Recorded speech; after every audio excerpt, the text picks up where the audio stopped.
la bienvenue ici dans cet auditorium de CAE Christ en action. Nous sommes une famille. Nous sommes une famille. Quelqu'un peut dire Amen. Amen. Et nous nous préparons pour les ciels. Nous nous préparons. Nous nous préparons. Quand nous venons ici, nous ne venons pas ici comme une certaine routine ou bien pour passer notre temps parce que nous n'avons rien à faire. Nous ne venons pas ici pour manifester notre religiosité. De toute façon, nous ne croyons pas dans une religion. Nous n'avons pas une religion. Nous n'avons pas de religion. Les gens créent leur religion. Et chaque jour, il y a des religions qui se fabriquent. Les humains fabriquent leur religion. Et la religion, c'est une certaine façon, moyen, inventé par l'homme pour tenter de s'approcher de Dieu. Et malheureusement, c'est pourquoi nous constatons que les religions créent beaucoup de pagailles partout dans le monde. Parce qu'il y a combat, lutte des religions. Chaque personne veut présenter sa religion comme étant la meilleure. Alors c'est pourquoi, quand une chose a sa source, non pas Dieu, c'est normal. Parce que quand une religion est créée par des humains, la religion c'est le moyen que l'homme cherchait à utiliser. C'est exactement ce qui s'est passé dans le jardin d'Éden. Quand Adam et Ève ont péché, la première des choses qu'ils ont fait, ils ont commencé à fabriquer des habits, des feuilles, pour tout simplement tenter de se couvrir. En fait, l'homme cherche toujours à se présenter devant Dieu à sa manière. Et dans le jardin d'Éden, dès que l'homme a péché, il a commencé à fabriquer des habits et des feuilles pour tenter de se couvrir. Il a fallu que Dieu lui-même prenne la décision de descendre dans le jardin d'Éden. Et quand vous regardez bien, la Bible dit que Dieu les a fait des habits, mais de peau. De quoi? D'animaux. Des habits de peau d'animaux. Ça veut dire qu'il a fallu que des animaux sacrifient leur vie pour couvrir leur nudité. Et par là, nous voyons déjà qu'il a fallu que le sang des animaux se verse pour essayer de cacher leur nudité. Parce que l'homme tente toujours de faire les choses à sa manière. En fait, la religion, c'est la tentative de l'homme de s'approcher de Dieu. C'est pourquoi chaque personne vante sa religion. Mais le christianisme n'est pas une religion. Jésus a dit, quand Jésus le disait, venant sur la terre, il a trouvé déjà beaucoup de religions.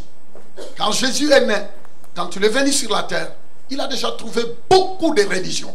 Il y en avait beaucoup. Il y avait les pharisiens, les scribes, les sadducéens, et la liste est longue. Et chaque religion disait, nous nous croyons aux anges. Il y a d'autres qui disaient, nous nous croyons qu'il y a une vie après la mort. Il y a d'autres qui disaient, nous nous croyons à la résurrection, mais ne sont pas trop sûrs. Et finalement, chaque religion présentait ce qu'ils pensaient. Et quand une autre religion était contre eux, directement se disait, oh, il faut l'abattre. Il devenait un danger. C'est ça la religion. C'est que quand quelqu'un est contre ce que toi tu crois, directement tu le repousses. C'est ça la religion. La religion amène la haine. La religion amène la haine. Et là où il y a la haine, Dieu ne peut pas régner. Parce que lui, il déteste le péché. Sa nature est sainte. Béni soit le nom du Seigneur. Il est le Saint de Saints. Béni soit le nom du Seigneur. Nous devons le savoir. Nous devons réaliser que nous n'avons pas de religion. Si Jésus avait amené une religion, il aurait pu le dire, je suis venu pour ajouter une autre religion en dépit de tout ce que vous connaissez. Il y en avait déjà. Mais Jésus-Christ, quand il est venu, il a dit non, je suis venu vous montrer le vrai image de Dieu. Parce que chaque religion avait une image de Dieu. Mais une image déformée. L'image que chaque religion avait de Dieu, c'était une image déformée. Il voyait un Dieu méchant, un Dieu qui tuait, un Dieu rempli de colère, un Dieu. Mais il fallait que Jésus vienne en leur disant, non, ce n'est pas mon Dieu, mon papa n'est pas comme ça. Vous savez que le travail que Jésus-Christ a accompli était formidable parce qu'il était déjà devant des personnes qui étaient complètement maganées dans leurs pensées. On dit toujours que l'ennemi de la connaissance, c'est la connaissance. Amen. Le vrai ennemi de la connaissance, c'est la connaissance. Quand on a déjà, je répète, le vrai ennemi de la connaissance, c'est la connaissance. Parce que quand déjà on a une connaissance détournée, quand on a une connaissance qui n'est pas vraiment la vraie, et souvent quand la vérité arrive, quand la vraie connaissance arrive, souvent la mauvaise connaissance va s'opposer à la vraie connaissance. Et souvent c'est ça. Le plus grand combat, le plus grand danger, c'est d'avoir une connaissance qui est fausse. Et d'être honnête, mais honnêtement dans l'erreur. D'être sincère, mais sincèrement dans l'erreur. Vous savez, c'est ça qui est grave, c'est d'être sincère, mais dans l'erreur. D'être honnête, mais honnêtement dans l'erreur. Et des millions et des milliards de personnes sont honnêtes, mais honnêtement dans l'erreur. Tout simplement parce qu'on les a apporté une connaissance, mais une connaissance qui n'était pas vraie. Et la personne, quand il s'accroche, il assimile, il avale, il s'imprègne de cette connaissance. Maintenant, pour les déraciner, ce n'est pas facile. Et Jésus, le Seigneur Jésus lui-même, il y a des moments quand il a porté cette vraie révélation de qui est Dieu. Vous savez, parfois ça terminait mal. On lui disait, quittez la ville, quittez la ville. On n'a pas besoin de toi. Et c'est pourquoi jusqu'à présent, la personne de Jésus, la révélation de la parole de Dieu, qui est Jésus, quand on le présente à quelqu'un, quand on le présente à l'humanité, il y a d'autres personnes qui deviennent directement agressives. Il y a d'autres qui vous diront, non, non, non, non, non, s'il vous plaît. Ça, ce sont des petites religions. Ah non, non, non, non, non, non, non, non. Ça, c'est des inventions. Ah non, non, non, non, non. Nous sommes de telles religions. Vous entendez des gens parfois. Non, nous sommes de telles religions. Il y a d'autres qui disent, ah non, dans notre famille, nous sommes toujours de telles religions. Et tu peux lui poser la question, c'est quoi ça la religion? Il ne comprend même pas. Et il se vend. Non, moi je suis de telle religion. Dans notre famille, nous naissons toujours. Et il y a d'autres même qui vont plus loin, qui disent, dans notre famille, nous naissons toujours des chrétiens. Mais on ne peut pas naître chrétien. Impossible, les amis. C'est des hérésies. C'est des erreurs. C'est de l'aveuglement parce qu'on ne peut pas naître chrétien. Nous naissons des pécheurs. On est des pécheurs. Même le fait d'avoir un papa qui est un papa qui est pasteur, d'avoir un cousin prêtre, d'avoir un oncle monseigneur, d'être même la nièce du pape. Tu peux être je ne sais pas quoi. Tu peux être, parce que beaucoup de personnes qui s'appuient sur la foi des autres. Ah non, dans notre famille, nous sommes de telles religions. Mais une religion, c'est une tentative de vouloir s'approcher de Dieu par des formules. Jésus, quand il est venu, lui, il a dit quelque chose. Il a dit, c'est lui qui m'a vu a vu Dieu. Et les gens disent, regardez-moi ce petit gars. Mais ce petit gars, il vient d'où? Il dit, avant qu'Abraham soit, moi j'étais. Il dit, mais attends, mais toi tu veux se jouer de qui? De notre ancêtre Abraham? Il leur dit, je suis le chemin, la vérité et la vie. Personne ne verra Dieu autrement qu'en passant par moi. Tuez-le. Tuez-le. Il y a d'autres qui commençaient à prendre des pierres en disant, lui, il faut qu'on lui enlève tous les dents. On va lui faire une chirurgie des dents. Et parce que les Juifs étaient des grands, quand ils lançaient des pierres, ils savaient viser où. Et disant, lui, on va le tuer. Comment il se présente comme étant Dieu, comme étant le Fils de Dieu? Quel sacrilège. Mais à peine il a 30 ans. Mais attends, regarde un peu. Est-ce que quelqu'un peut aller chercher sa carte de naissance? À peine il a 30 ans pour qu'il se prend. Il dit qu'il était avant que Moïse soit. Mais pour qu'il se prend, c'est un faux. Mais Jésus, vous savez, Jésus ne s'est jamais excusé de chaque parole qu'il a dit. Parce qu'il savait que sa parole était la vérité. Béni soit le nom du Seigneur. Jésus-Christ n'a jamais dit je suis désolé. Non, non, non, ces mots-là n'existent pas. Il n'a jamais dit je suis désolé de vous avoir froissé. Il n'a jamais dit je suis désolé de vous avoir causé un peu de... Je suis désolé. Non, non, Jésus-Christ a dit.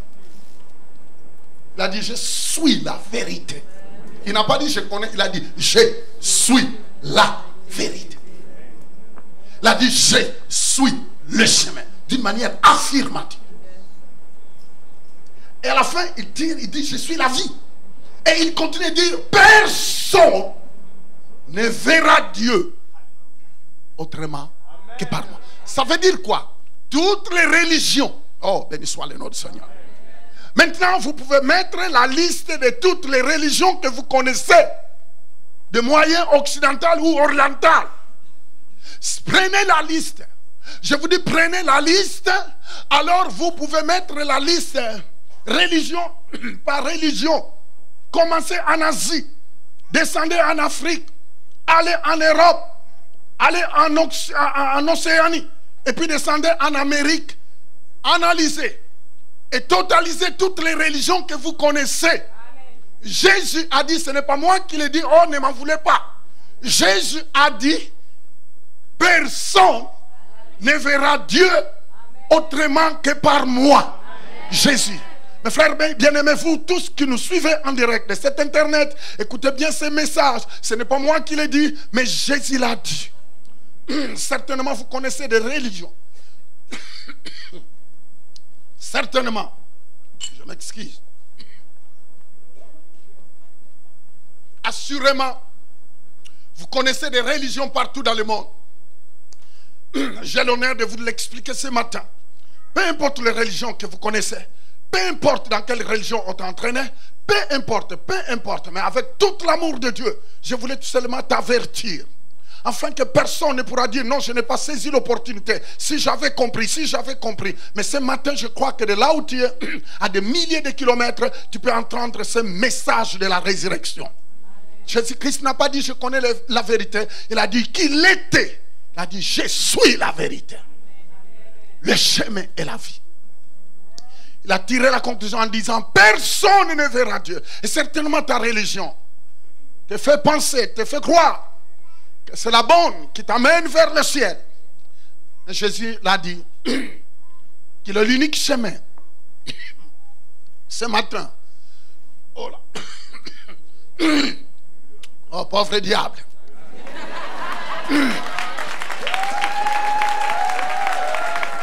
on est en train de le choquer.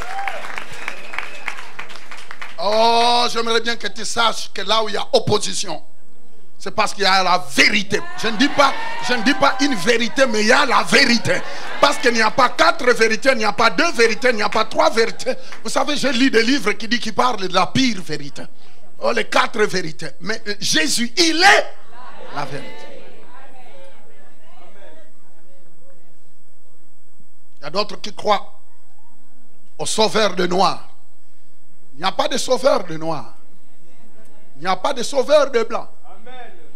Il n'y a pas de sauveur de je ne sais pas de quelle race. Il y a un seul sauveur. Si vous connaissez plusieurs sauveurs, c'est dans votre religion.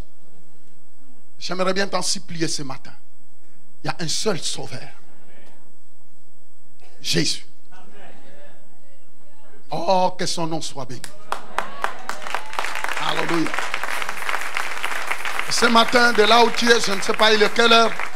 Dans votre continent, je ne sais pas il est quelle heure. Mais tu peux tout simplement décider de dire à Jésus, même de là où tu es, tu peux décider de dire à Jésus, Jésus, j'aimerais bien t'inviter dans ma vie et te recevoir comme mon Seigneur et mon Sauveur. Si tu le fais, de là où tu es, que ce soit dans la voiture, je ne sais pas où, de là où tu es, si tu le fais, sincèrement, tout de suite là, Jésus va prendre la première place dans ta vie. Et tu deviendras une nouvelle personne. Béni soit le nom du Seigneur. J'aimerais bien que vous puissiez lire avec moi dans l'évangile de Luc, chapitre 24. Luc, chapitre 24, versets 1 à 6. Le premier jour de la semaine, elles se rendirent au sépulcre de grand matin, portant les aromates qu'elles, vous entendez qu'elles, le dame, qu'elles les avaient préparées, il faut bien préciser.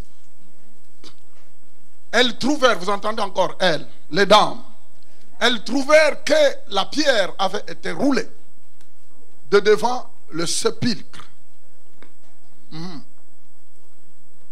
Et étant entrées, elles, toujours, ne trouvèrent pas les corps du Seigneur Jésus. Oh, elles ne trouvèrent pas les corps du Seigneur.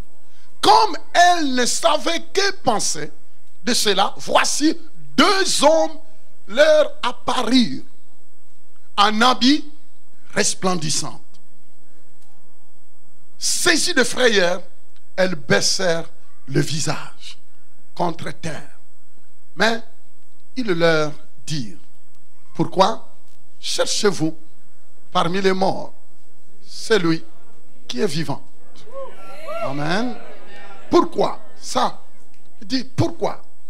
Les deux anges leur dit calmement, sans reproche. Certainement, ils savaient que c'était des personnes qui ont suivi Jésus. C'était des dames qui ont suivi Jésus partout, qui entendaient comment il devrait mourir et comment Dieu devrait le ressusciter. Et malheureusement, l'homme n'a pas changé jusqu'à notre époque. Ce qu'on peut écouter par ici est sorti de l'autre côté. Elles sont venues. Elles ont suivi Jésus de partout. Elles ont entendu comment Christ devrait finir sa vie. Comment il devrait passer à la croix. Comment il devrait réconcilier l'homme à Dieu. Comment il devrait mourir et comment il devrait être enterré. Vous savez, même des personnes qui étaient tout autour de Jésus, parfois, ils avaient des difficultés de saisir son message. Un autre jour, Jésus était dans un bateau. Le bateau commençait à bousculer. Et finalement, les apôtres, ses apôtres, ont poussé des cris. Nous mourons. Le bateau est en train de couler. C'est là où ils l'ont réveillé. Il dit: mais toi, comment peux-tu dormir comme ça? Mais qu'est-ce qui te prend? Malgré la fatigue, réveille-toi.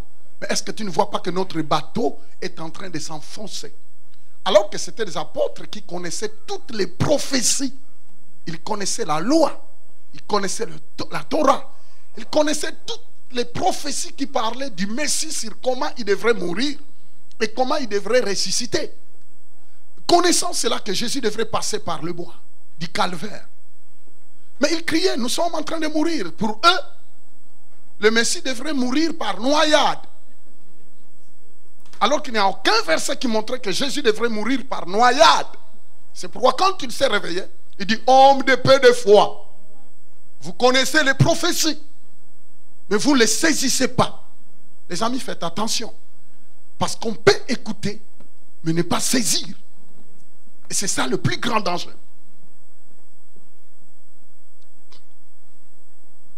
Il continue, il dit: il n'est point ici, mais il est ressuscité.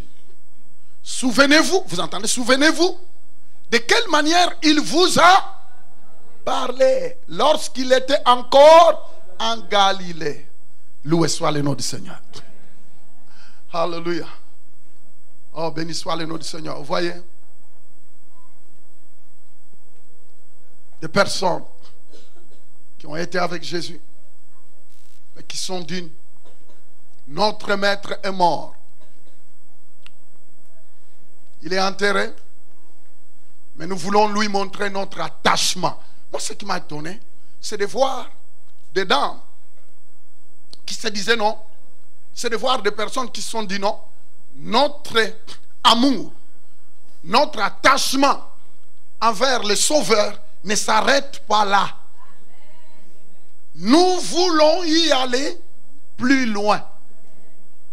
Mais en voyant comment Christ est mort, c'est des personnes qui devraient dire non. Notre espérance s'arrête là. Nous, on pensait qu'il était celui qui devrait nous délivrer.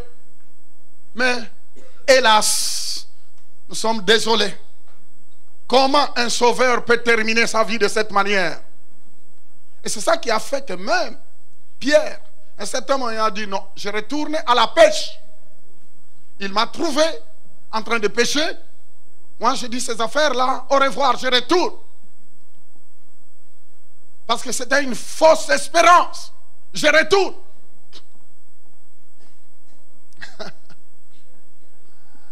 Mais ces dames-là ont dit non, non, non, non, non, ça ne s'arrête pas là. Jésus, nous t'avons promis. Tu te rends compte des personnes fidèles même à un mort. Ils veulent aller loin. Ils sont partis. Ils savent qu'ils ne pouvaient plus. Il est mort. Ils ne pouvaient plus faire quoi que ce soit. C'est fini. Mais elles se disent, on y va. On est attachés. Dans les bons et dans les mauvais. Vous savez, il y a d'autres personnes, leur attachement à Jésus, c'est quand leur compte est gonflé à la banque. Il a un emploi qui l'assure sa retraite. Alors là, tu peux le voir dire Alléluia. Toute sa famille est en bonne santé. Alléluia. Il y a la paix à la maison. Alléluia. Son corps est en bonne santé. Il dit Alléluia. Toutes les promesses sont bien. La promotion qui se prépare. Alléluia. Ça fait 29 ans de travail. Bientôt je vais passer. Alléluia. Ah là, tu vois toute sa foi intacte. Ah, mais la foi, ce n'est pas ça. Ces dames-là, elles pouvaient dire, bon, écoutez, on retourne dans nos routines. Vous savez, les amis, suivre Jésus n'est pas l'affaire quand les choses vont bien ou ne vont pas bien. S'attacher à Christ va exiger une détermination personnelle. Quand je dis personnelle, parce qu'il y a des choses que tu vas traverser personnellement. Il y a des choses que tu vas vivre personnellement. Il y a des choses que tu vivras dans ta maison personnellement. Il y a des choses que tu vivras dans ta famille personnellement. Il y a des choses que tu vivras dans ton emploi personnellement. Il y a des choses que tu vivras dans tes affaires personnellement. Il y a des choses que tu vivras dans tes études personnellement. Il y a des choses que tu vivras personnellement. Et c'est là où l'obéissance sera testée.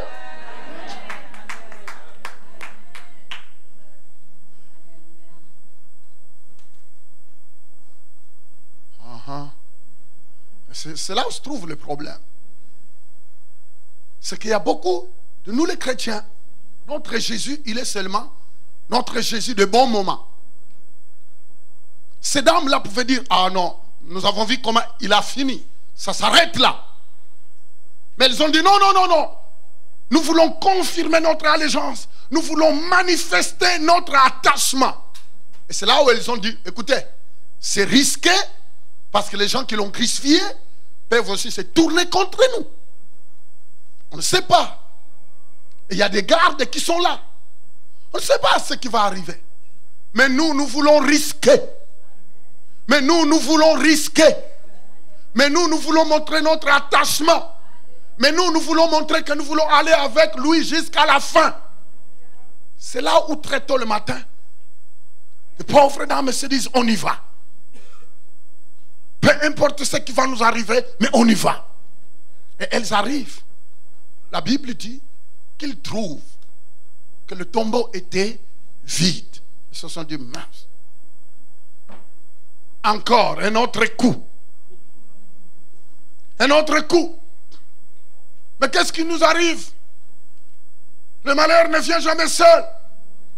On l'a crucifié, maintenant on vient de voler même son corps. Nous sommes venus pour l'embaumer. Tu te rends compte qu'elle dépense, elle vient d'acheter déjà des parfums de tout, et qui coûtaient cher pour leur mettre. Ils ont dit, avec toutes ces dépenses qu'on a fait, il fallait réfléchir un peu quand même. Vous voyez aussi, je ne sais pas si c'était Marie qui dit, mais attends, il fallait quand même raisonner. On a déjà dépensé, il fallait d'abord qu'on vienne voir et observer si le corps est là. Et on retournait aller acheter les parfums qui nous ont coûté cher. Regardez maintenant, on a tout dépensé et puis le malheur ne vient jamais seul et le corps aussi est parti. Le corps est parti. Le corps est parti. La Bible dit qu'au moment où ils étaient en train de parler, oh, béni soit le nom du Seigneur. Parce que même dans la profondeur de notre tristesse, il y a quelqu'un, le Seigneur est capable. Vous savez, écoutez-moi bien. Si tu t'attends du recours de quelqu'un qui n'est pas Dieu, c'est là où les gens sont découragés. Ils mettent leur tête. Vous savez, en Afrique, quand quelqu'un est déçu, la première chose qu'il fait, il met ses deux mains sur la tête. Et il déverse des tonnes et des tonnes de larmes. Pourquoi? C'est parce qu'il y a quelqu'un qui l'a déçu. La Bible dit, maudit soit quiconque s'appuie sur l'homme et qui ne fait pas Dieu son refuge. La foi de beaucoup de personnes est en train de se détruire parce que leur confiance était basée sur des humains. C'est pourquoi vous voyez, dès qu'un humain, dès qu'un chrétien commet une erreur, directement tout le monde dit, ah non, moi je n'irai pas à l'église, je n'irai plus dans ces églises-là par rapport à ce que je vis. Qu'est-ce que tu as vu? Mais ce n'est pas Jésus qui a fait ça. Mais toi, ta foi est en Jésus. Mais comment peux-tu abandonner ta foi? Comment peux-tu te reculer? Comment peux-tu reculer? Parce que tout simplement, il y a quelqu'un à l'église, mais que tu ne connais même pas sa profondeur d'attachement avec le Seigneur. Tu ne connais même pas ses liens avec Jésus. Tu ne connais même pas son niveau d'obéissance. Tu ne connais même pas. Et puis tu prends la conclusion, moi je ne viendrai plus. Oh, arrêtez de bouger la tête parce que tu es la personne qui fait ça. Vous savez, on est en train d'acclamer. Mais attends demain. Attends le lendemain. Attends le surlendemain. Et attends dans un mois. Attends dans un an. Attends. Et tu verras. Tu verras. La même personne qui a acclamé. Mais le diable mettra sur quelqu'un sur ton chemin. Même à l'église. Qui va te froisser un peu. Alors que la Bible dit que le fer aiguise quoi? Les fers. Beaucoup de personnes, vous savez pourquoi beaucoup de personnes? Ah non, moi je ne vais plus dans les églises. Dieu est partout. Il peut m'entendre même de chez moi. Oh! Vous savez, tant que tu ne te frottes pas avec les autres, on ne connaît pas la profondeur de ta vie. C'est seulement quand tu te frotteras avec quelqu'un, quand le fer va frotter. On ne peut pas aiguiser le fer avec du bois. On aiguise le fer avec les fers. Ça veut dire qu'un jour, il y aura un affrontement. Vous allez vous froisser avec quelqu'un qui t'a regardé mal, quelqu'un qui a parlé derrière ton dos, quelqu'un qui n'était pas de bonne mine. Et c'est là où le test, où ça montera, où ça baissera. Bouge la tête, faites ça maintenant, je te permets de bouger la tête. Dites, j'ai compris.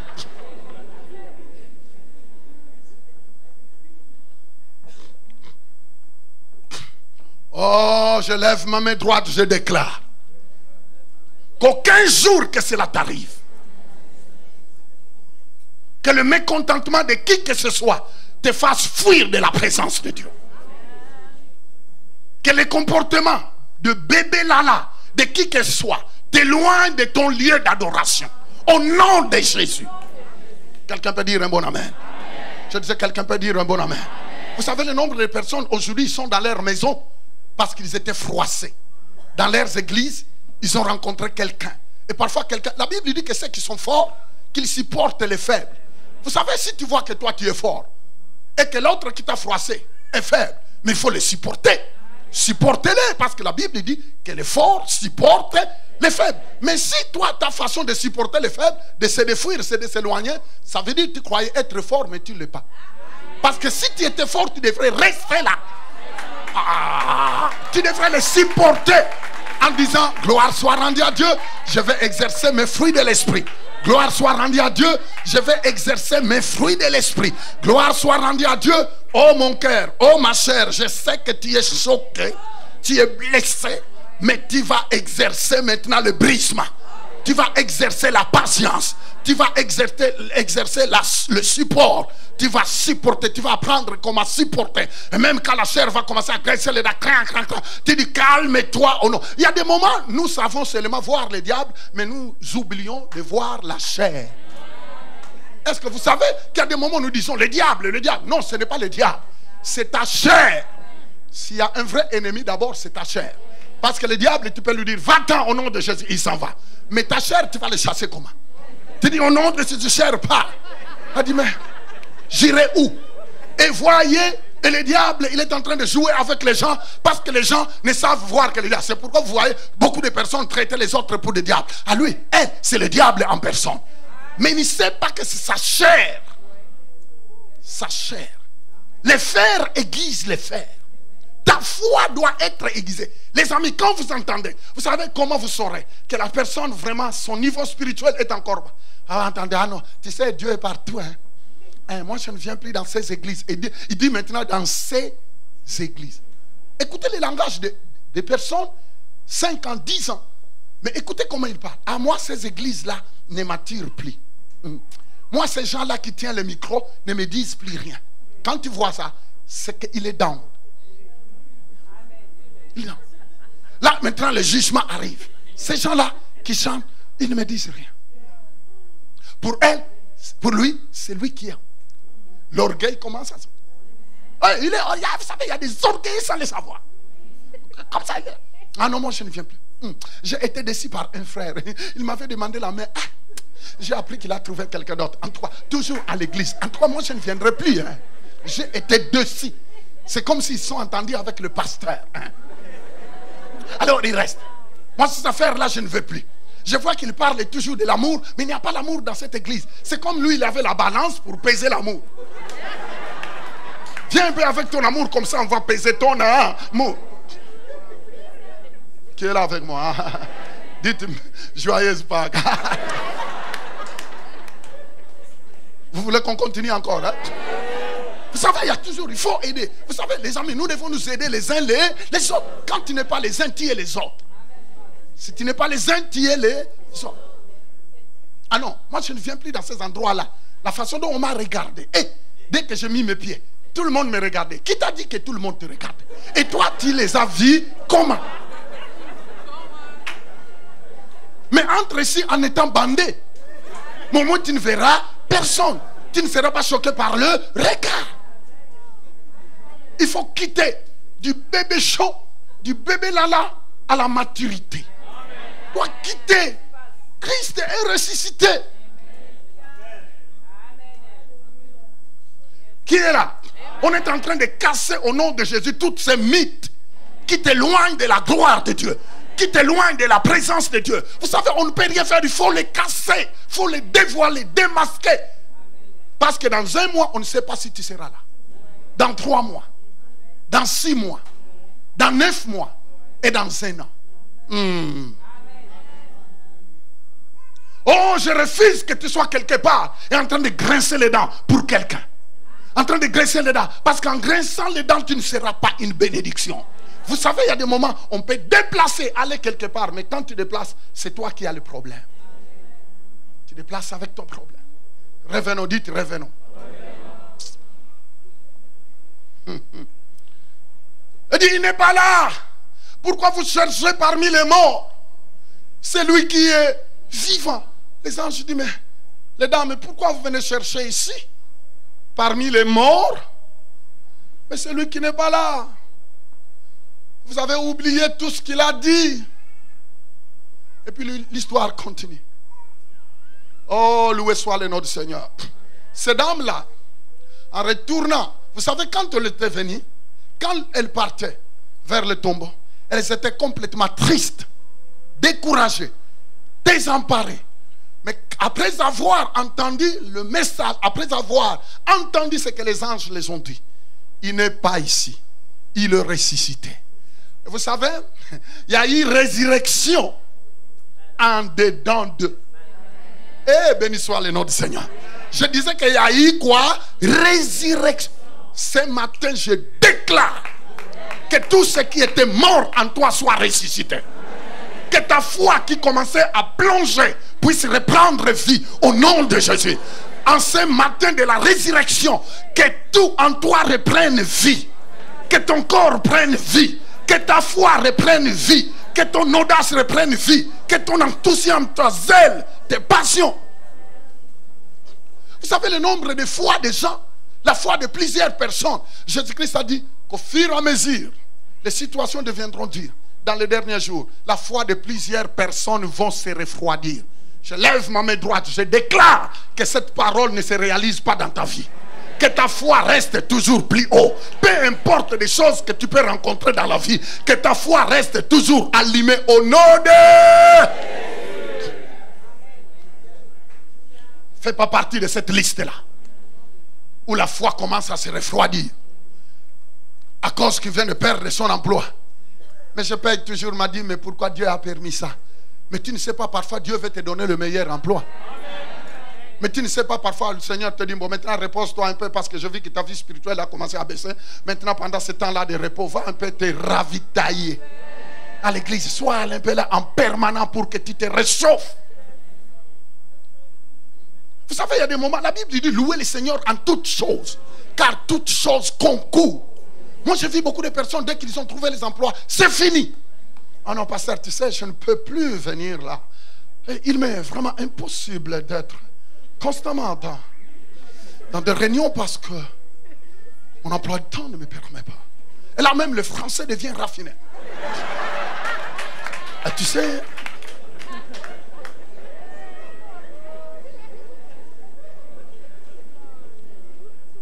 quand on est que la conjoncture actuelle de ma famille, parce qu'il fallait quand même que je les emmène en vacances. Et actuellement, je n'ai même plus le temps pour moi.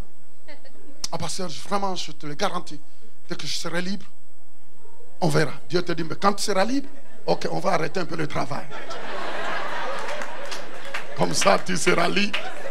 Il faut faire attention aux mots que tu dis. Ah.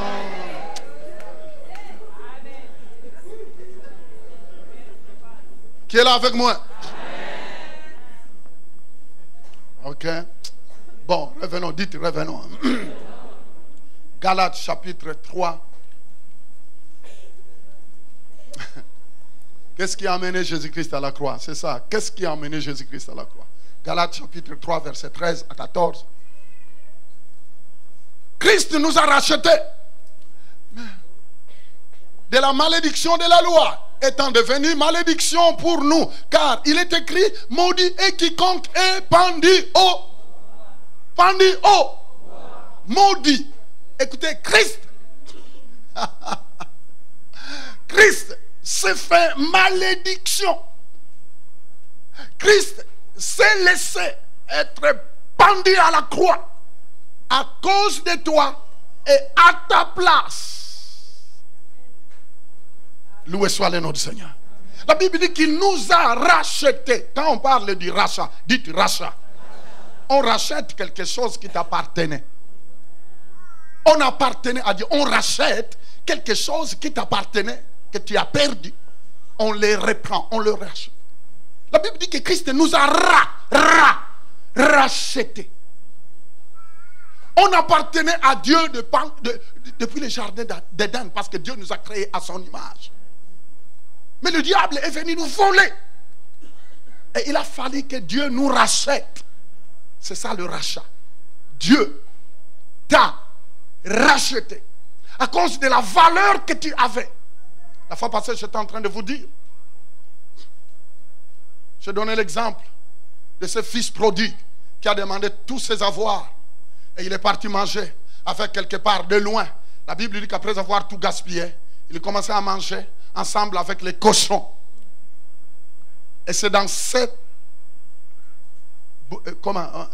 la porcherie, dans cette porcherie, qu'il a pensé en disant, oh, je suis en train de manger avec les porcs, avec les cochons, mais à la maison de mon papa, il y a plusieurs choses. Même des domestiques mangent bien. La Bible dit, entrant en lui-même, il se dit, à la maison de mon père. Et il a pris la décision de retourner. Et la Bible dit qu'en revenant, son papa était toujours à la fenêtre, regardant la direction que son fils a pris. Lui, toute la richesse qui était là, tous les biens que son fils aîné faisait pour tenter de le rendre heureux ne lui disait absolument rien. Son cœur était toujours là où son fils était parti. Et j'ai donné l'exemple que le fils aîné qui était en train de travailler pour essayer de satisfaire son papa qui a perdu son fils qui est parti, malgré toute l'énergie qu'il faisait pour tenter de lui amener, rendre un peu, multiplier un peu tous ses biens, sa richesse, il croyait que son papa allait dire, mon fils formidable, tu es formidable, tu me donnes la joie. Mais lui, le papa, ses regards étaient toujours sur la direction que son fils, fou, est parti. Vous savez, il y a des moments où nous prenons des directions bizarres. Mais Dieu, son regard est toujours sur toi. Il te dit, jusqu'à quand tu continueras de t'éloigner? Reviens rapidement avant que ça soit trop tard.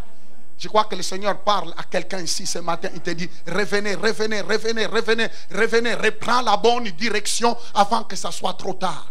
La Bible dit que le papa, dès qu'il a vu les garçons qui marchaient, vous savez, chaque parent connaît comment son fils marche, connaît comment sa fille marche. Et de loin, la Bible dit qu'il a constaté, il a constaté, dit, ça doit être mon fils.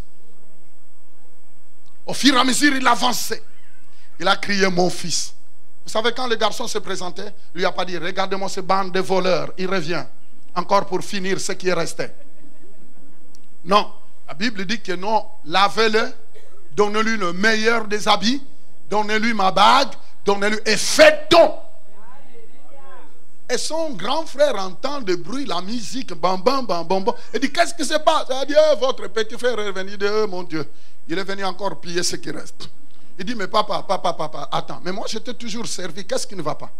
Tu m'as jamais donné un mouton et pour que je fête avec mes amis? Mais c'est lui qui a tout pillé, qui est parti, et puis il revient, tu veux lui donner encore tout? Mais qu'est-ce qui t'arrive? Son papa regarde et dit, oh, tu ne sais pas. J'étais là, mais je n'étais pas là. J'étais toujours là, mais mon cœur était là où il était parti. Je ne savais pas qu'est-ce qu'il pouvait faire. Voyez l'amour d'un père. Et je voulais te dire ce matin que Dieu t'aime. Peu importe comment tu t'es éloigné, le Seigneur te dit, reviens à moi. Et j'étais en train de commenter la fois passée que si le fils aîné regardait tout le temps son papa, il aurait su que son papa était triste. Et c'est là où il aurait prendre la décision en disant, il faut que j'aille à la direction que mon petit frère est parti pour que je m'assure sur ce qui lui arrive. Et je vais lui parler pour que je le ramène vers mon papa afin qu'il devienne heureux. Mais nous avons vu que l'aîné, ce n'était pas son cas. Lui disait, je fais ça. Mon papa sera content, de toute façon, il sera fier de moi. Mais il ne regardait jamais son papa. Parce que s'il pouvait observer son papa, il saurait que son papa n'était plus heureux depuis le départ de son fils. Qui est là. Vous savez, en Afrique, quand quelqu'un perd son fils, et il pleure toujours comme ça. Pourquoi moi je ne suis pas mort à sa place? Hello? Pourquoi moi je ne suis pas mort à sa place? Alors je pouvais voir le cœur de ce papa-là qui disait, non. Vous savez, les parents parfois disent, non, pille tout ce que tu veux, mais reste là. Parce que ça, c'est le cœur.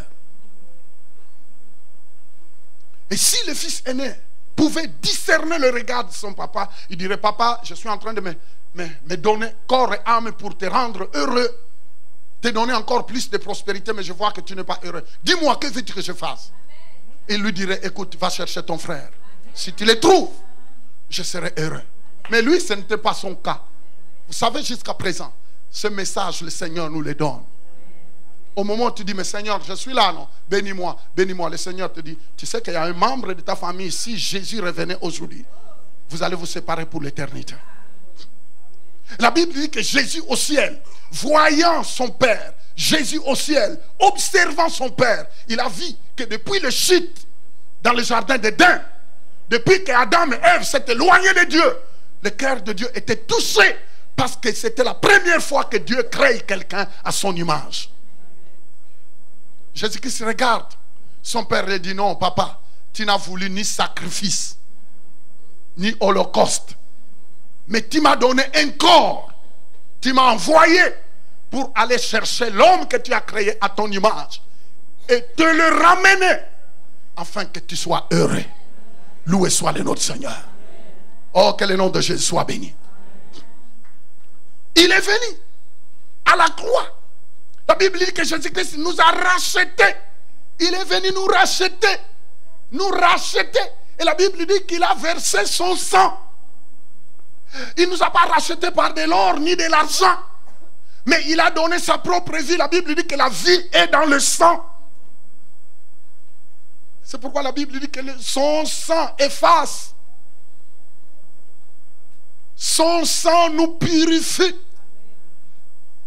Il n'y a aucun savon. Et vous savez qu'il y a tellement de savons actuellement dans le monde. On te dit, si tu prends, tu utilises tel savon, ta peau. Il y a d'autres qui disent, si tu utilises telle huile, ta peau va commencer à s'adoucir. Et il y a tellement la vente phénoménale de tous les produits qui peut nous embellir. Mais malheureusement, il n'y a aucun savon, il n'y a pas de l'huile de beauté qui est capable de nettoyer ton esprit.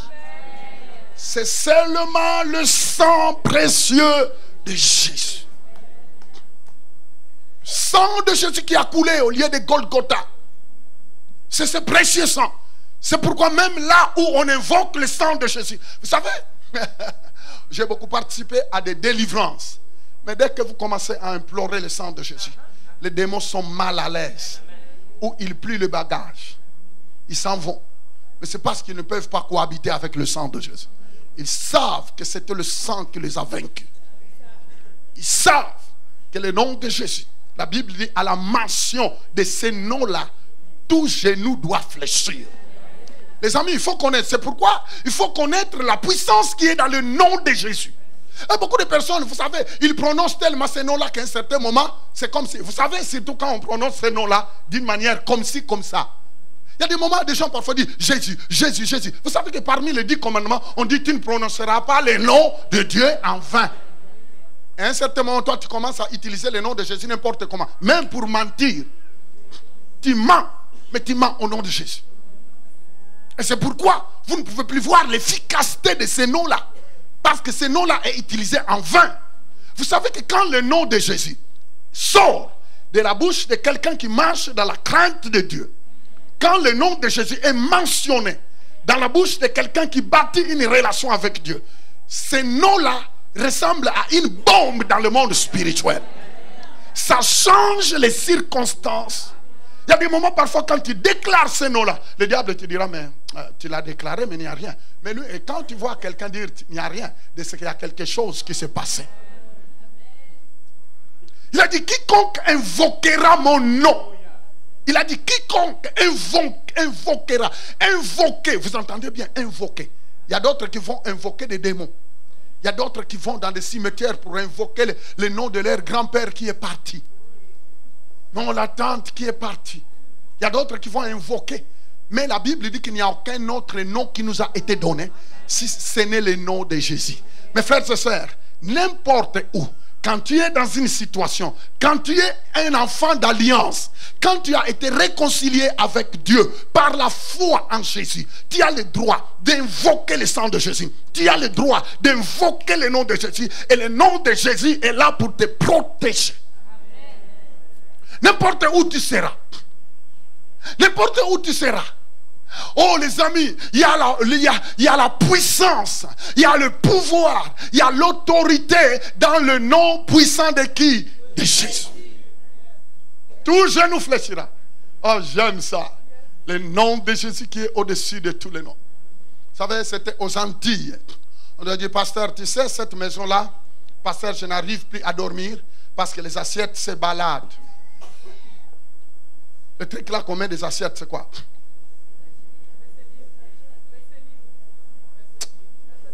En tout cas, des affaires comme ça. Elle dit, pasteur, il y a des moments, tout bouge à la maison. Tout bouge à la maison, pasteur. Tout bouge à la maison. Je dis, madame, tout bouge? Oui, tout bouge, pasteur. On a envie de fuir la maison et on a fui, tout bouge. Et je dis, tout bouge? Oui, tout bouge. Bon, on va amener celui qui bouge tout. On est parti. Je dis à celui qui m'accompagne, écoute, on va rentrer. On va dire à celui qui fait bouger tout que celui qui bouge tout au-dessus est là. Et on est entré. On n'a pas fait de cérémonie. Oh, donnez l'eau, donnez ceci, prenez un peu du sel, jetez de gauche à droite. Rien. On est arrivé, on a dit, nous sommes là. Au nom de Jésus, toi, dehors, nous on est là. Pourquoi nous on est là? C'est parce que nous sommes des représentants. La Bible dit vous jouez le rôle des ambassadeurs. Un enfant de Dieu, c'est un ambassadeur. Il représente le royaume de Dieu sur la terre. J'ai toujours donné l'exemple. On était avec le pasteur Chimanga, ici à Côte-Vertu. Non, oui, Côte-Vertu. On nous a appelés par une fille qui a loué un appartement qui a été occupé par des gens de, je ne sais pas si c'est de la Mexique. Et la fille, elle est une fille monoparentale avec son bébé. Elle venait d'avoir son bébé. Un jour, elle était devant, sur son salon. Elle voit quelqu'un rentrer sans la clé. Ici, le pasteur Chimanga est là, il peut témoigner. Il rentre, boum. Le temps de crier. Le monsieur est déjà dans la chambre où il y avait le bébé. La fille se lève et dit, bon bébé.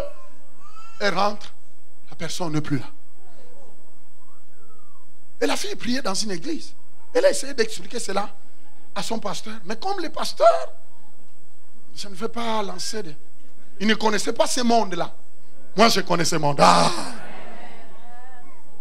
Alors, il a dit, pasteur, j'ai essayé. On m'a dit que je crois que tu déraisonnes. C'est ça qu'on lui a dit. Tu déraisonnes. Attends, je crois que tu as besoin du repos. Il a dit, pas de repos. Hein. Je l'ai fait avec mes yeux. Vous savez, il y a d'autres choses. On peut vous dire, attends, en passant, vous me donnez encore quelques secondes. Est-ce que vous savez, si vous suivez les annonces, vous allez voir qu'au Brésil, dites au Brésil, est-ce que vous savez qu'au Brésil, actuellement, le gouvernement brésilien vient d'instituer une unité de policiers, mais qui font la délivrance. Vous ne le savez pas, hein? Ah, regardez comment vous les voyez avec leur voiture. Bon. Ils te voient, toi, en train de faire des grimaces là, en route, là. Tu es en train de menacer, et puis il descend, il dit, toi, et toi. Il s'approche, et toi. Il dit, bon, on le met d'abord les cracapapras, on met les cracadilles, il voit, il dit, mais ça, c'est... Il dit, au nom de Jésus. On te met les cracas, et puis il commence, au nom de Jésus, au nom de Jésus. Tu vois la personne, pas libéré, on enlève les cracas. Ça va? Elle dit, oui.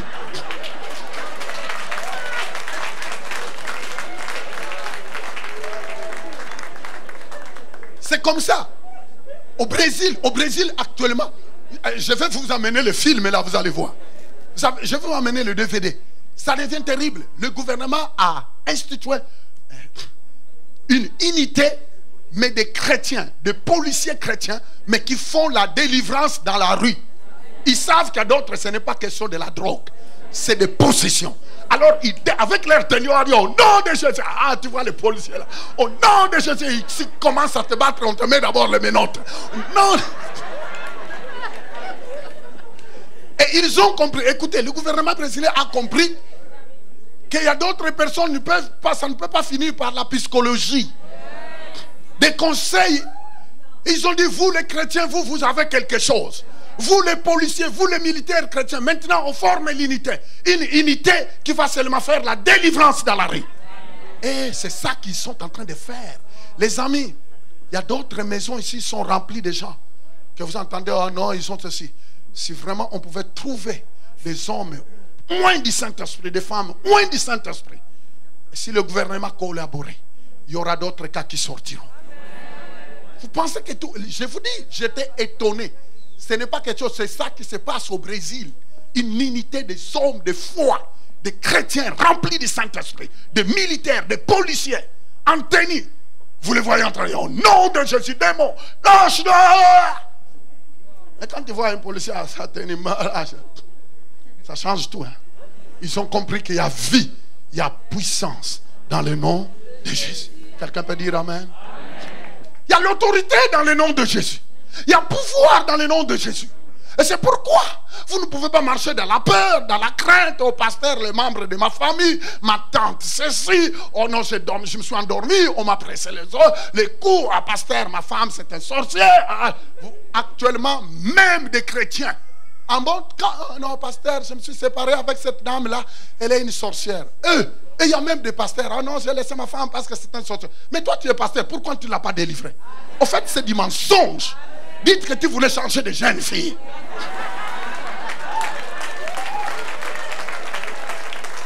C'est trop facile de dire que non, ma femme est sorcière ou bien mon mari est sorcier. Dites que tu voulais changer de garçon. Ne jouez pas avec moi. Vous savez, si tous les chrétiens ont toujours des paroles masquantes. Et dire non, tu sais, c'est un sorcier. Est-ce que quand tu l'avais épousé? Ça veut dire si vous êtes resté 16 ans, les 16 ans là tu dormais avec un sorcier. Un mensonge du diable. Les amis, n'entrez pas dans ces églises là où on vante les sorciers. Parce qu'ils ne comprennent pas la puissance de la résurrection. Ils ne comprennent pas la puissance du sang de Jésus. Vous savez, quand quelqu'un n'a pas reçu une bonne base, il est prêt à prêcher n'importe quoi.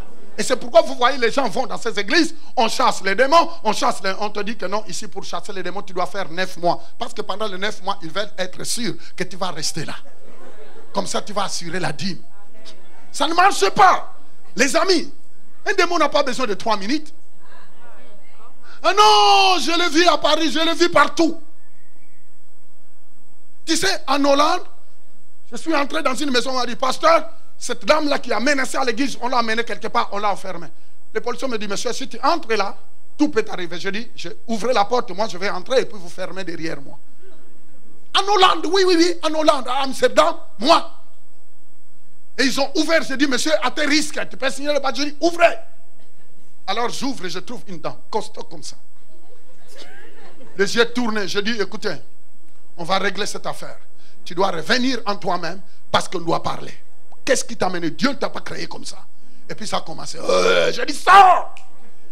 Et puis pendant quelques minutes, je le serai mis. Je dis, ok, assis-toi, arrange tes habits, assis-toi, on va discuter. Et puis en parlant, c'est là où il me dit que non, il est sorti avec un magicien à Rotterdam. Je dis, une femme mariée, son mari est parti en Angola, en voyage, elle est restée. Elle est partie sortir avec un monsieur dans une autre ville, et ce monsieur-là était un magicien.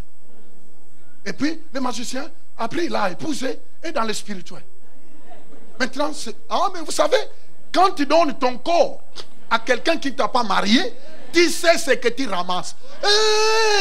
Ne me regardez pas comme ça.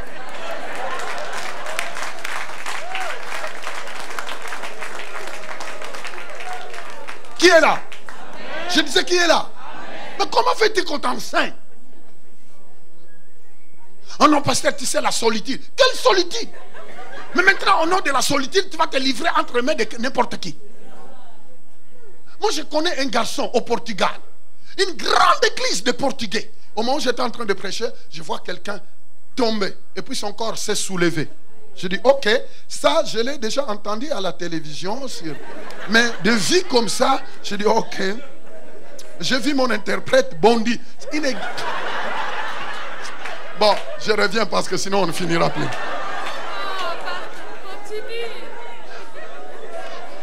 J'ai vu mon interprète bondir. Et moi, je dis par curiosité, tu ne vas pas quand même bondir devant tout le monde. Il y avait au moins 900 Portugais. Je m'approche, je vois sa bouche ouverte, remplie du sang. Je dis, c'est bizarre. Là. Dans mon cœur, je dis, ça c'est la première fois.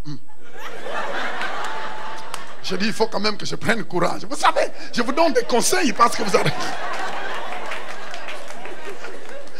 Il n'y avait pas de garde du corps. Et tous les Portugais, ils regardaient de loin. Et moi, je m'approche, je dis, laisse-le! Au nom de Jésus! Il y a de cela, je crois, je ne sais pas combien. Vous savez, parfois, la foi qu'on a aujourd'hui, il y a de cela 24 ans, ce n'était pas pareil. J'avais un niveau de foi. Je dis quand même, sors avec le courage. Il faut être toujours courageux. Je dis...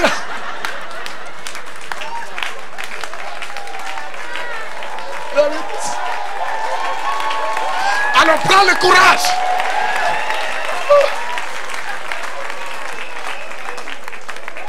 J'ai dit, mon Dieu, ici là, l'équipe ne peut pas perdre. Mais mon interprète déjà est loin. Quand je disais au nom de Jésus, lui il interprétait en portugais. Je nomme Deus. Je dis, allez, continue Deus. Je dis, au nom de Deus. Et finalement, quand il s'est ressaisi, son corps est tombé à terre. Je dis, comment un corps peut se soulever comme ça et puis planer dans le... Le corps a quitté la terre et a monté ses hauteurs. Je dis, j'ai déjà vu cela à la télé, mais vis-à-vis comme ça. Je dis, il faut que je parle avec toi. Et quand on a parlé, elle a dit, non, pasteur, je sors avec une voyante. Je dis, tu sors avec une voyante? Je dis, Dieu t'a délivré. Ne faites plus ça. Vous savez, un jour, j'étais en train de prêcher en Irlande. En Irlande. Alors, moi, j'étais en train de prêcher. À la fin, je vois un monsieur qui me serre la main. Avec courage. Je dis, pasteur, tu te souviens de moi? Je dis, de quoi? D'où? Il a dit, c'est moi que tu as délivré au Portugal, à Lisbonne. Je dis, c'est toi. Je crois que tu as mis ta vie en règle. Il a dit, pasteur, tout est fini. Les amis, garde ton corps. Terminons. Dites résurrection. Dites encore résurrection. Lisons un peu dans 2 Corinthiens chapitre 5 verset 21. Oh, alléluia. Célébration. Celui qui n'a point connu le péché, il a fait devenir péché pour nous, afin que nous devenions en lui justice de Dieu. Dites, je suis juste. La Bible dit que lui qui n'a pas connu le péché, celui qui n'a point connu le péché, il a fait devenir, non pas pécheur, mais il a fait devenir péché. Pour que toi, pour toi, afin que toi, tu deviens quoi? La justice de Dieu. Veut dire, quand quelqu'un donne sa vie à Jésus, Dieu l'accepte. Accepter. Acquitter. La justice de Christ devient ta justice. C'est pourquoi même dans la prière, tu ne peux plus t'entonner parce que Dieu t'accepte dans sa présence par rapport à l'œuvre de Christ. C'est pourquoi il faut invoquer le nom de Jésus. Si tu n'as jamais accepté Jésus dans ta vie, ce matin, l'unique façon pour que Dieu t'accepte, c'est de te donner à Jésus-Christ. De dire à Jésus, viens dans ma vie. Terminons un peu, lisons Apocalypse. Apocalypse chapitre 1er, verset 9 à 18, et puis on ferme nos Bibles. Loué soit le nom du Seigneur. Moi, Jean, votre frère, et qui ait part à vous, à la tribulation et au royaume, et à la persévérance en Jésus-Christ. J'étais dans l'île appelée Patmos, à cause de la parole de Dieu et du témoignage de Jésus. Je fus ravi en esprit, jour au jour du Seigneur, et j'entendis derrière moi une voix forte, comme le son d'une trompette, qui disait, ce que tu vois, écris-le dans un livre, et envoie-le aux 7 églises, à Éphèse, à Smyrne, à Pergame, à Thyatire, à Sardes, à Philadelphie et à Laodicée. Je me retournai pour connaître quelle était la voix qui me parlait. Et après m'être retourné, je vis 7 chandeliers d'or. Et au milieu de 7 chandeliers, quelqu'un qui ressemblait à un fils de l'homme, vêtu d'une longue robe, ayant une ceinture d'or sur la poitrine. Le résistait. Sa tête et ses cheveux étaient blancs comme de la laine blanche, comme de la neige. Ses yeux étaient comme une flamme de feu. On est en train de détailler ton Seigneur, ton frère aimé, le roi des rois qui habite en toi. On voit le Jésus dans sa gloire. Parce que quand vous regardez le jour de sa résurrection, la Bible dit que les femmes, quand ils l'ont vu, ils ont dit, il ressemblait à qui? À un jardinier. Mais là, nous voyons qu'il n'est plus semblable à un jardinier. Il est à la droite du Père, dans toute sa splendeur. Il a déjà donné le sacrifice, assis à la droite du Père. Il a repris la gloire qu'il avait avant de quitter la terre. Manto korobosaya. Il dit, ses pieds étaient semblables à de l'airain ardent, comme celui était embrasé dans une fournaise. Et sa voix était comme le bruit des grandes eaux. Il avait dans sa main droite 7 étoiles. De sa bouche sortait une épée aiguë à 2 tranchants. Et son visage était comme le soleil lorsqu'il brille dans sa force. On est en train de détailler Jésus à la droite du Père. Continue. Quand je le vis, j'ai tombé à ses pieds comme mort. Il posa sur moi sa main droite en disant, ne crains point. Écoutez le message. Je suis le premier et le dernier, le vivant. J'étais mort et voici je suis vivant au siècle. Au siècle. Et il continue, je tiens les clés de la mort et du séjour de... C'est pourquoi, écoute-moi bien, tu n'as pas à craindre le petit sorcier. Tu n'as pas à craindre des personnes, des jeteurs de mauvais sorts. Tu n'as pas à craindre des prêtres, des vaudous. Tu n'as pas à craindre, je ne sais pas si c'est des francs-maçons. Tu n'as pas à craindre des rosicruciens. Tu n'as pas à craindre les écancars. Tu n'as pas à craindre, à craindre. Parce qu'il faut seulement que Dieu t'ouvre les yeux pour que tu saches qui est celui qui habite en toi. On est en train de détailler l'homme de Galilée. Oh. On est en train de détailler le roi des rois. On est en train de détailler celui qui est à la droite du Père. On est en train de détailler le sauveur des sauveurs. On est en train de donner dans toute sa splendeur. Oh, quand je pense à ça, je vois que non, je ne peux pas échouer. Quand je pense à tout ça, écoutez, quand tu penses à tout ça, tu te dis, hey, mais or que j'ai un Jésus comme ça, j'ai le Jésus comme ça, mais pourquoi moi, l'échec doit venir d'où? Mais attends, ce n'est pas possible. Non, non, non, peu importe ce que je traverse aujourd'hui, je ne fais que traverser. Ça va passer. Parce qu'avoir un Jésus comme ça, non, non, non, non, non, non. Dites avec moi, non, non, non, non, non, non, non, non. Il faut te révolter.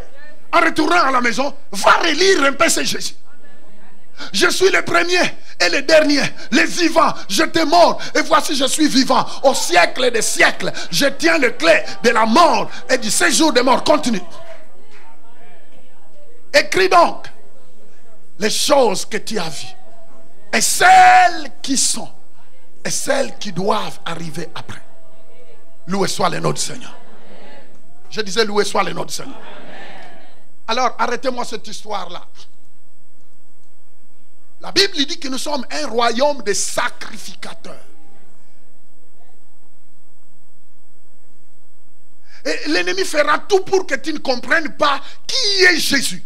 Là, il se présente et dit, je suis le vivant. Il dit, j'étais mort.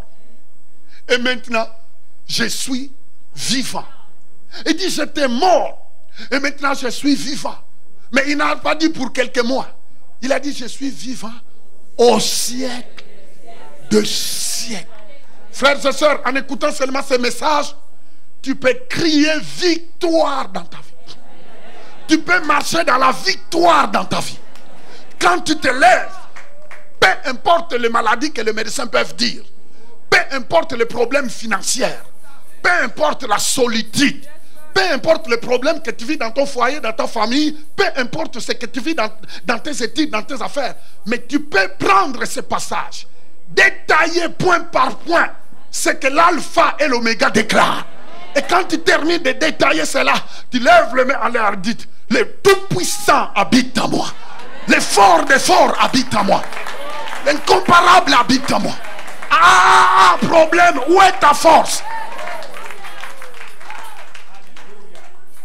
Fermez les yeux. Fermez les yeux. Dites avec moi, Jésus, je te remercie. Dites-le ressuscité. Je te rends la gloire. Je te rends l'honneur. Merci pour l'œuvre de la croix. Merci pour ce que tu as accompli à la croix pour moi. Seigneur Jésus, je me répands d'avoir méprisé le travail que tu as accompli à la croix. Mais ce matin, mes oreilles s'ouvrent, mon entendement s'ouvre et j'ai compris que tu m'as racheté de la malédiction. Ça veut dire la malédiction de la loi n'a aucun pouvoir dans ma vie. C'est pourquoi je ne me permettrai pas de déclarer, de faire des actions qui vont amener une malédiction auto-infligée. Je refuse toute malédiction parce que mon Seigneur Jésus m'a libéré afin que je marche dans une vie de victoire. Au nom de Jésus. Au moment où nos yeux sont fermés, au moment où tous les yeux sont fermés, j'aimerais bien lancer l'appel à la personne qui est dans la salle. Au moment où tout le monde est calme, je vais lancer l'appel à la personne qui est dans la salle, mais qui n'a pas encore demandé à Jésus de venir dans sa vie. Tu es dans la salle, Mais tu n'as jamais dit à Jésus, Jésus, viens, entre dans ma vie. Parce que c'est toi qui dois le faire. C'est ça. C'est toi qui dois dire à Jésus, Jésus, par une prière, Jésus, viens dans ma vie, sauve-moi. Si tu n'as pas encore fait cette prière, le fait d'entrer dans une église ne fait pas de toi un enfant de Dieu. Mais seulement le jour que tu dis à Jésus, Jésus, je t'en supplie, viens dans ma vie, sauve-moi. Seulement le jour que tu dis, Jésus, viens dans ma vie, sauve-moi, que Jésus vient dans ta vie. Maintenant, je vais te donner l'opportunité. Tu es dans la salle ici, mais toi, tu n'as pas encore fait cette prière pour que Jésus vienne dans ta vie. C'est le plus grand miracle. C'est toi qui dois l'inviter. Et quand toi, tu lui dis de venir, lui, il va venir dans ton cœur. Non seulement il vient, mais il vient s'installer dans ta vie. C'est son royaume, c'est son pouvoir, c'est son autorité, c'est sa justice qui l'amène à toi. Dieu va t'accepter, Dieu va te pardonner, Dieu va te libérer. À ce moment-là, comme lui va prendre la première place dans ta vie, le diable ne peut pas cohabiter avec lui. Lui, il doit prendre la porte. C'est pourquoi je vais te donner l'opportunité. Tu es dans la salle, mais toi, tu n'as pas encore fait cette prière. Tu n'as jamais dit à Jésus, je te demande de venir dans mon cœur. Je crois en toi. Je te donne ma vie. Si tu n'as pas encore fait cette prière, au moment où tous les yeux sont fermés pour le respect de la présence de Dieu, lève seulement ta main droite. Je vais voir ta main droite. Lève seulement la main droite. Merci. Lève bien la main droite. Je disais, lève bien la main droite. Parce que même moi qui te parle, un jour, j'avais fait cette prière. J'ai levé ma main droite. Et parfois, tu es là, tu veux lever ta main. Il y a une voix qui te dit non, ne lève pas la main. Qu'est-ce que les gens diront? Si tu entends une telle voix, ce n'est pas la voix de Dieu, c'est Satan. Lève alors, défie cette voix. Lève la main. J'attends. Je sais qu'il y a d'autres personnes, tu veux lever ta main, mais il y a des doutes. Alors, défie cette voix. Lève la main. Faites comme tous qui ont levé leurs mains. Faites comme tous qui ont levé leurs mains. L'amour de Dieu est là. Dieu veut t'accepter ce matin. Dieu veut t'accepter. Dieu veut te pardonner. Dieu veut te donner une nouvelle vie. Dieu veut te pardonner. Dieu veut te donner une nouvelle vie. Une vie qui n'est pas comme toutes les autres vies. Une vie de miracle. Une vie puissante. C'est ça qu'il veut te donner. Ce matin, lève la main parce que tu n'es pas venu ici par hasard. Tu entends une voix qui te dit, donne-toi à moi. Lève ta main. Et si tu entends cette douce voix, faites cela. Lève ta main. N'ayez pas honte. Jésus-Christ a dit, celui qui aura honte de moi devant des gens, moi aussi j'aurai honte de lui devant Dieu et les anges. Mais celui qui va m'avouer, qui va m'accepter devant tout le monde, moi aussi je n'aurai pas honte de lui. Je vais déclarer son nom devant Dieu et les anges. Alors garde la main en l'air. Parce que maintenant je vais prier. Merci. Merci pour les mains qui sont levées. Merci. Alors, j'aimerais bien que tu fasses la prière avec moi. Tous ceux qui ont levé leurs mains, avec ceux qui sont assis, nous allons aider ceux qui ont levé leurs mains. Répétez avec moi cette prière. Dites avec moi, mon Seigneur Jésus, ce matin de la Pâque, je crois à la résurrection. Tu es venu sur la terre. Tu as été crucifié. Tu es mort. Tu as été enterré à cause de mon péché. Mais le troisième jour, Dieu t'a ressuscité par le Saint-Esprit. Ce matin, je fais de toi le Seigneur et le Sauveur de ma vie. Je me répands de tout mon péché. Lave-moi, purifie-moi, sauve-moi. Au nom de Jésus, je reçois le royaume de Dieu. Dès maintenant, je suis libéré de l'emprise du diable et je suis sauvé. Au nom de Jésus. Au nom de Jésus. Amen. Je demande à tous qui ont levé leurs mains, venez me serrer la main, venez me serrer la main, venez me serrer la main, venez me serrer la main.